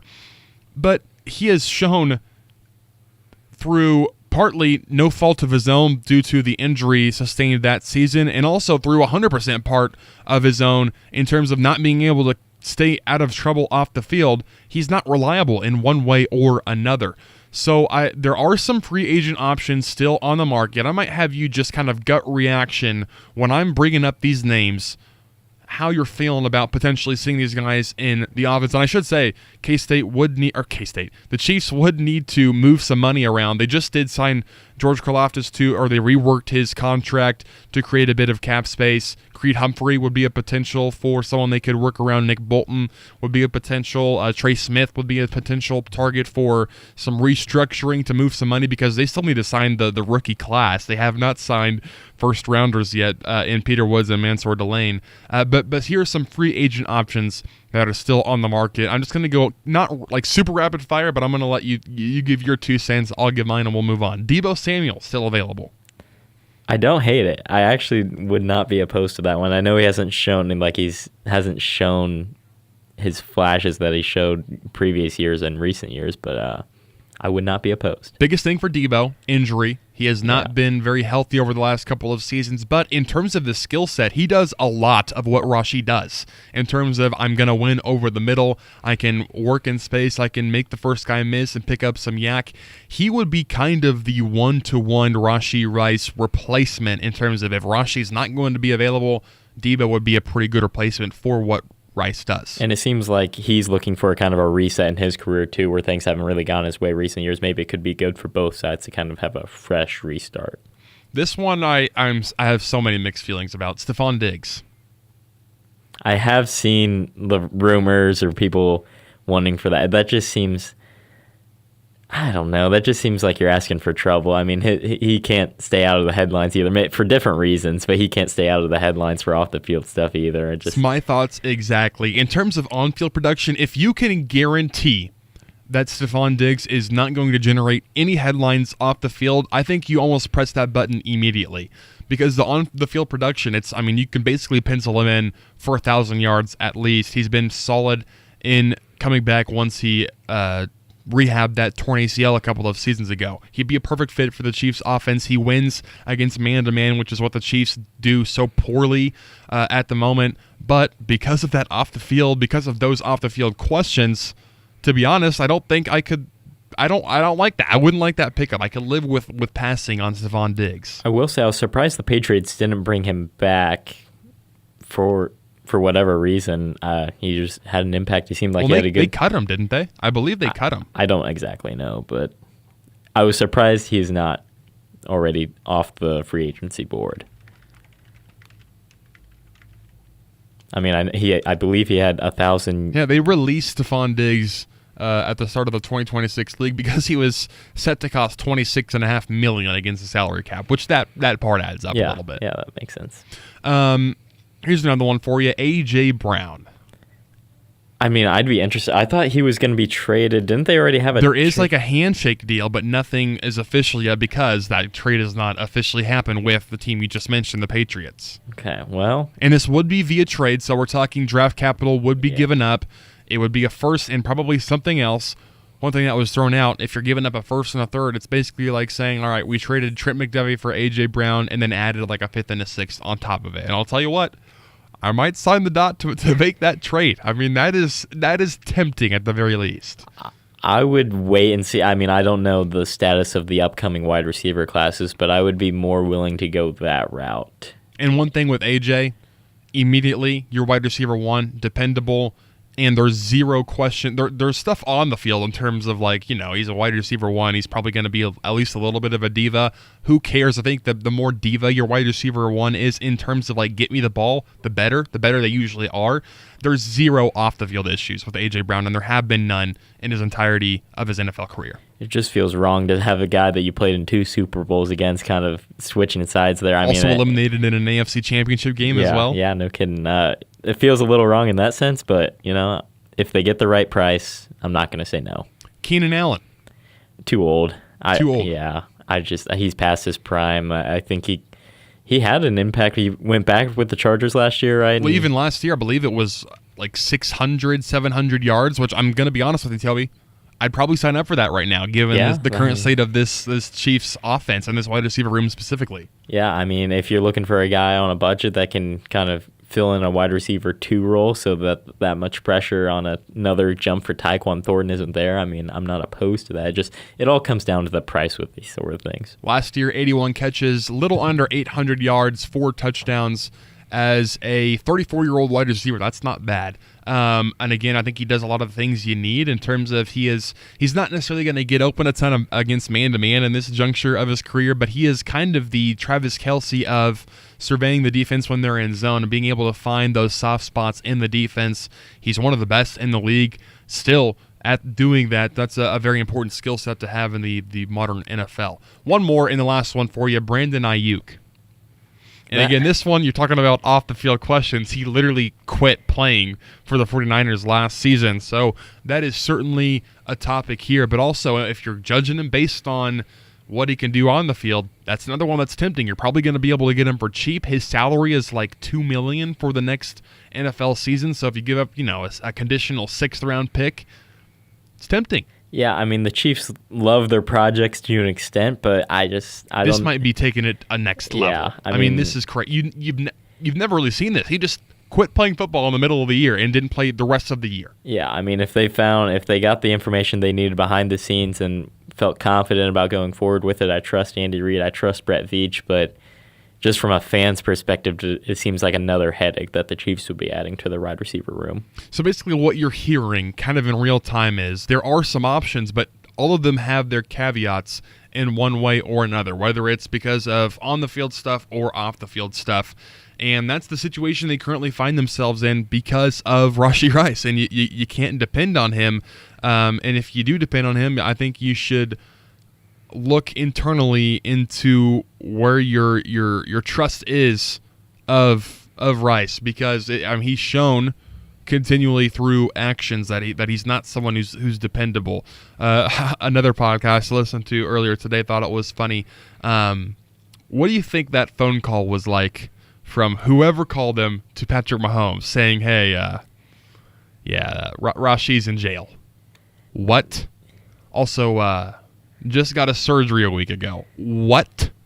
Yeah, I mean, because Patrick's probably just so worried about his own rehab, his own getting back to he's probably thinking, if I can take care of this, if I can check these boxes, we're going to be set up for success. He's all worried about that. And then you get that wrench thrown into your plans. That is not a phone call I imagine Patrick Mahomes wants to hear, and even extend that to Travis Kelce, extend that to the new wide receivers coach. I mean, all of these pieces. Eric Bieniemy, imagine that phone call. Couldn't imagine EB being very happy with that news. You have all these pieces, or like question marks is almost the right term for it, coming into the season for Kansas City's offense after you kind of hit reset after the disaster that was last year. And then this is just the question mark that kind of looms over it all, of like, you think you have some solutions in place, but if Rashee Rice is not going to be on the field for you, then what good do any of those solutions do for you? My prediction, my thoughts are that I would be shocked if the Chiefs do not pick up a wide receiver from the free agency market between now and August 14th or whatever the first preseason game is. If they don't, I'm very scared about what that wide receiver room is, because if you don't, it's like, all right, Kenneth Walker, you're going to have to earn these $14 million a season that we're giving you. Here's the ball 30 times a game.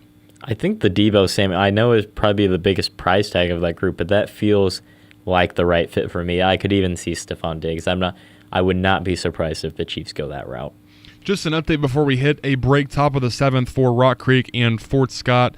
Rock Creek down to their last out in that 4A state semifinal. We'll get you an update after we come back from this last break here on The Game. Hey Manhattan, it's time to celebrate. Summer is just around the corner, and there's no better way to celebrate than an old-fashioned neighborhood barbecue get-together. Manhattan Day's annual celebration will be held June 6th town-wide. Designated leader for your neighborhood. Sign up online by visiting our website, decide if you need to block off any streets, and reach out to all your neighbors and set the barbecue site. Yes, someone's home. If streets need to be blocked off, the City of Manhattan is waiving the fee for this fun event. Call the Manhattan City offices before May 27th, 785-587-2480 to make arrangements to fill out some paperwork. On June 5th, if you've registered your neighborhood, stop by Manhattan Broadcasting at 2414 Casement Road between 11 a.m. and 2 p.m. to pick up your free hot dog and free hot dog buns. Let's celebrate Manhattan, our community, and our neighbors together with this annual Manhattan Day on June 6th. City of Manhattan, the Mercury, and Manhattan Broadcasting. For more information, visit our website and get registered for Manhattan Day.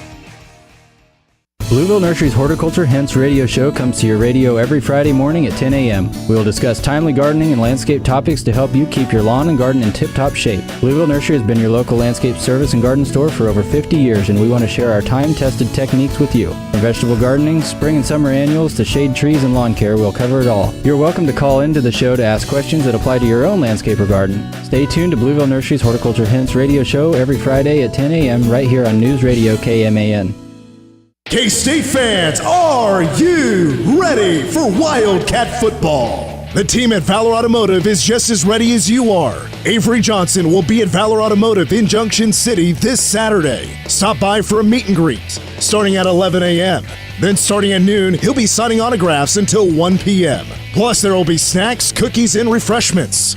Don't miss your chance to meet Avery Johnson this Saturday, May 30th at Valor Automotive. Valor Automotive, join the family and feel the Valor difference.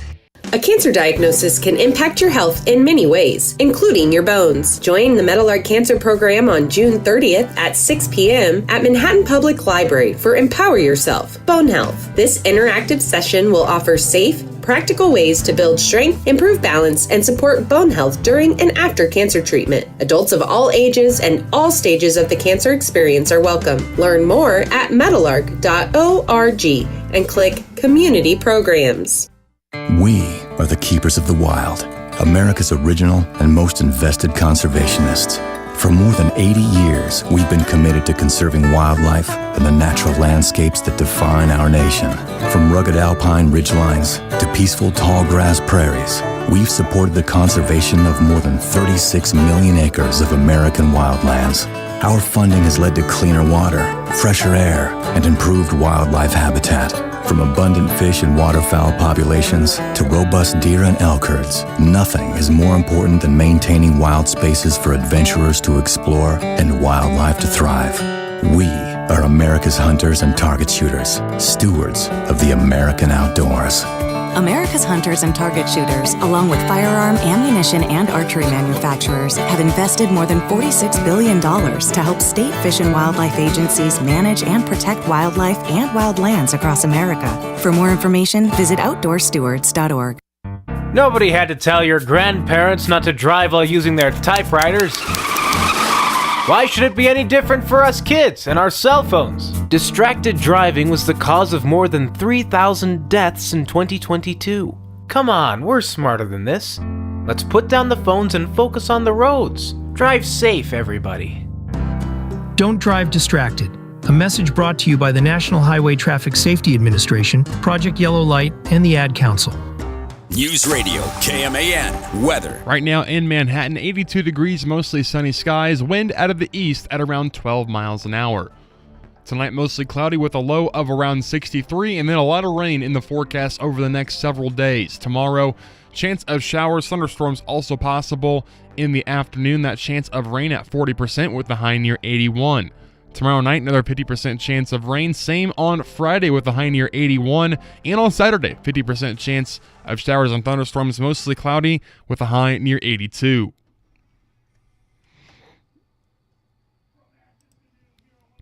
Wrapping up the game here on News Radio KMAN, Cole Betchendorf along with Toby Hamas with you for about 9 more minutes. Just a reminder, the Royals are pregame starting at 6 o'clock, first pitch at 6:40. Speaking of which, listening to the broadcast last night, Jake Eisenberg said that this game was probably the nadir of the season for Kansas City. I like to think I know a lot of words, had no idea what that word meant. I looked it up. Pretty apt. It refers to the lowest point of something. 15-1, absolutely bodied by the Yankees for 13 times in a row. They cannot win a game against New York. The Yankees scored in all but 2 innings. Bailey Falter, appropriate last name for last night, was just throwing batting practice, 9 hits and 7 earned runs in 2 1/3 innings. The Yankees had 24 hits last night. By the way, in the process, the offense, and it's not only offense, you can't score 15. You can't give up 15 runs and be like, why didn't the offense produce? The offense scored 1 run, had 6 hits. The run came on a Bobby Witt Jr. home run, his second in a row in terms of back-to-back games, his 9th of the season. He is actively being turned into Mike's Trout. At least Bobby has won a playoff game before. Shout out to the Royals for blanking the Angels in 2014. It's just getting to the point where it's sad, Toby. I think that's the best way to put it. Yeah, I don't have much to add. I didn't get to watch the game last night with covering Manhattan High baseball in Emporia. But, I mean, the final score, the box score is all you need to see with that one. The Royals hit... Oh yeah, the low point. I hadn't heard of that word either, so I'm glad you got me the definition there. I mean, what do you expect? You keep sending out Vinny Pasquantino, who's barely floating by the Mendoza line, if not he's below it, and you send him out in the 3-hole every day. Salving the 4-hole's not much better. I mean, he gives you a little bit of confidence on the occasional game that'll bust out of a slump, but Vinny Pasquantino has been probably the worst 3-hole hitter in baseball, and Matt Cottrell just continues to put him there, and the offense shows no signs of life outside of Bobby Witt Jr., and he's playing at an MVP level. That's the saddest thing. He's at like a 3.5 WAR right now, which leads baseball. Absurd. And it's on full display against the Yankees. He's the only guy providing a spark for the Royals, and his opponent for the MVP, of course, is Aaron Judge. And Judge doesn't have to do anything because the Yankees are just that much better than the Royals, but it just does not bode well for Bobby Witt to see the rest of his teammates just struggling so badly. And I will add that Falter was DFA'd today. Yes, he was. Did you see his comments after the game yesterday, like saying the mental load of not knowing what his role is going to be on the team is just, it's driving him crazy. Yeah. Like, you started the last game. Is that a lot different from your performance tonight. And also, dude, I think I literally could have gone out there and done just about as well as he did last night. I think it was fun. I think I saw that Jack Caglione hit like a 460-foot home run off of Falter a year or two ago. And then the Royals were like, yeah, we need that guy. Get him on our squad ASAP. And the results are telling. So just, Mason said it earlier, there is no confidence that we can have as fans of the Royals and the people running the show and making the decisions that there's any hope to turn things around at this point. I mean, Bobby Witt Jr. is obviously a generational talent. I think Jack Caglione's going to be a phenomenal baseball player. Michael Garcia is a great baseball player. This pitching staff, the starting pitching staff, is solid when healthy. Yeah. But for some reason, whether it's manager decisions, which I think is a large part of it, it's easy to point to, but this team just cannot get things going. And I mean, it starts with the people in charge and then your leaders in the clubhouse like Vinny Pasquantino that are continue to beat the drum for we need to get better, but he's not getting any better himself, and he still can't hit the ball. If they're a serious franchise, something will happen by the end of this week or by the end of next week. You know, whether that's Matty Q getting fired, whether it's Zumwalt, the hitting coach, whether it's JJ Piccolo. I think there's blame to go around. There's also blame on the players' heads as well. I mean, you mentioned Vinny and Salvi. Both of their OPSs have fallen by over 100 points. Michael has not been as good this year as he was last year. His OPSs, he was at like 800 last year. He's at like 675, something like that. It's basically Bobby Witt and friends, and I don't know if any of them are his friends based on how they're playing right now on the field. It's just been not good baseball through the first third of the season or so. Yeah, and I mean, I kind of expected Michael Garcia to not be an all-star necessarily again this year, but it's Vinny Pasquantino, Salvador Perez being your 3-4 hitters every day, and they can't hit the ball, and we're expecting better results. And please, for Pete's sake, can we just make Carter Jensen and Jack Caglione everyday players? Yes. If you're just going to watch terrible baseball, might as well develop some youngins along the way. Give them some more at-bats. It makes no sense. Jack Caglione has probably been your second best offensive piece next to Bobby Witt Jr. is not an everyday player. What are we doing? All right, that does it for today's show. Royals pregame begins at 6. For Toby, I'm Cole. We'll talk to you tomorrow, 2 hours. At the Friendship House, we believe good food brings people together. From fresh-baked pastries in the morning to comforting breakfasts and homemade lunches, everything we serve is made with care. It just feels like home here. That's exactly what we're going for. The Friendship House in Wamego, your table's waiting.